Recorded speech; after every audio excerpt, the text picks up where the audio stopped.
IDTV మన ఉనికి మన వాణి. Welcome to IDTV. ఇప్పుడు చెప్పుకోబోయే విషయం ఎవరిని ఉద్దేశించింది కాదు, అలాగే ఇది టోటల్గా మత విద్వేషాలకు సంబంధించిన విషయం కూడా కాదు. పూర్తిగా ఇది దేశానికి సంబంధించినటువంటి చిన్న ఒక మెసేజ్ లాంటిది మాత్రమే. అది ముందుగా ఎందుకు చెప్తున్నాను అంటే, ముఖ్యంగా మన దేశంలో ఉన్నటువంటి ముస్లిం యువకులు ఎవరైతే ఉన్నారో, ముస్లిం సోదరులు ఎవరైతే ఉన్నారో, వాళ్ళు తెలుసుకోవాల్సింది ఏమిటంటే, ప్రపంచ దేశాలు ఇతర దేశాల్లో ఉన్నటువంటి ముస్లిం దేశాలని ఒక్కసారి మనం చూసుకుంటే, ఇప్పుడు ఇరాన్ దేశం వచ్చేసి టోటల్గా మనకి షియాస్ ముస్లిమ్స్ ఉంటారు. ఇరాన్ అంతా షియాస్ ముస్లిమ్స్ దేశం. అలాగే అరబ్ దేశాలు వచ్చేసి సున్నీస్ ముస్లిం దేశం. అలాగే బంగ్లాదేశ్ వచ్చేసి ఇంకొక రకంగా ఉంటుంది.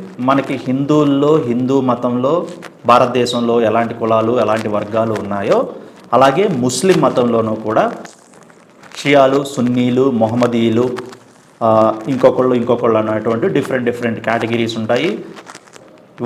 ఒకరికి సంబంధం ఉండదు. అలాగే ఒకరి ప్రార్థనలు ఒకరికి సంబంధం ఉండదు. ప్రార్థనల విధానం వేరు, ఆచారాలు వేరు, సంస్కృతి వేరు, ఆహారపు అలవాట్లు కూడా వేరు.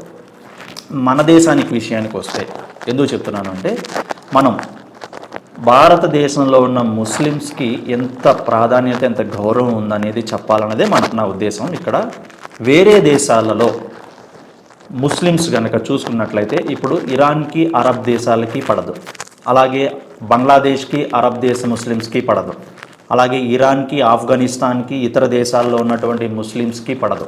ఎందుకంటే వారి తెగలు వేరు, వర్గాలు వేరు. ఈ దేశంలో ఉన్నటువంటి సంస్కృతి ఆ దేశంలో ఉండదు, ఆ ముస్లిమ్స్ దేశంలో ఉన్నటువంటి సంస్కృతి ఈ ముస్లిం దేశాల్లో ఉండదు. వాళ్ళు బయట ప్రపంచంలో కొట్టుకుంటూ ఉంటారనమాట. యుద్ధాలు జరుగుతున్నది కూడా ఈ ముస్లిం దేశాల మధ్య మళ్ళా.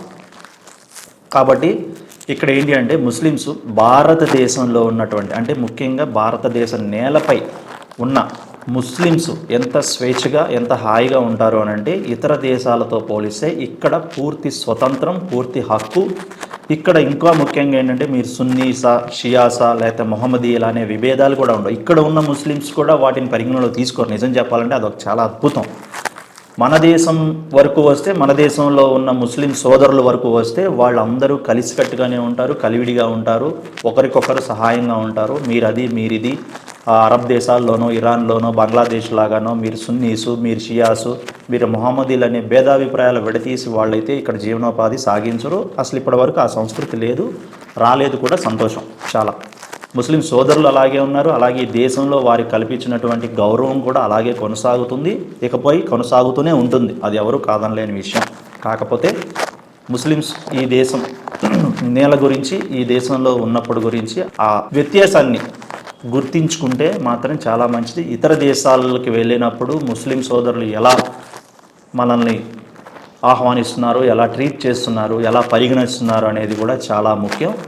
దాన్ని ఒక్కసారి ఆలోచిస్తే కనుక ఈ దేశం యొక్క గొప్పతనం ఏంటి, ఈ నేలలో ఉన్నటువంటి స్వేచ్ఛ, ఇక్కడ ఉన్నటువంటి అద్భుతమైన అవకాశాలు ఏంటి అనేది కూడా మనకు ఒకసారి తెలుస్తుంది. సో అది చెప్పాలనుకున్న ఉద్దేశం, వేరే ఏం లేదు.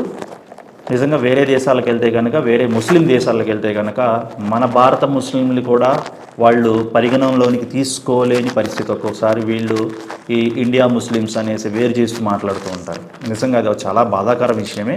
మరి అది ఎందుకు ప్రాచుర్యం చెందుతుంది, ఎందుకు వాళ్ళు ఆ రకంగా విభజించి చూస్తారనేది కూడా ముస్లిం సోదరులు ఒకసారి ఆలోచించుకోవాలి. వారికి తెలుసు, కానీ ఈ దేశంలో ఉన్నటువంటి అటువంటి వాతావరణం, పరిస్థితులు రావు, ఉండవు.